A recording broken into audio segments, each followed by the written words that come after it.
இங்க அரசு சரியில்லை, அரசு அதிகாரிக சரியில்லைன்னு சொல்லிட்டே இருந்தா எப்படின்னு?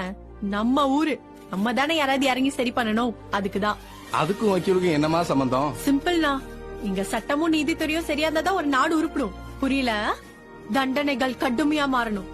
அந்த நாட்டுக்கு போனா இப்படி பண்ண முடியாது, ஐயோ இந்த நாட்டுக்கு வந்தா இப்படி பண்ண முடியாது. பணிய வெளிநாட்டு பெருமையை பத்தி பேசிட்டு இருக்கோம். ஏன் அங்கெல்லாம் சட்டம் சாட்டை அடி அடிக்குது. பெண்ணை ரேப் பண்ணா நடு ரோட்ல நிக்க வச்சு தலைய வெட்டுறாங்க. ஆனா இங்க ஒருத்தனோட ஒரு சுண்டு விரல கூட நம்மளால வெட்ட முடியல. பெரும் தண்டனை அனுப்புறது மட்டும்தான் ஆண்டவனோட வேலை. அது ஆள் மாறாம அட்ரஸ் மாறாம, ஏன் அவன் இனிஷியல் மாறாம சரியா கொண்டு போய் சேர்க்கறதா ஒரு வக்கீலோட வேலை. இங்க செய்கூலியும் சேதாரமும் எப்பவுமே ஆள் மாறி போய் சேர்ந்துருதுன்னு, அது செஞ்சவனுக்கு கரெக்டா போய் சேரணும்.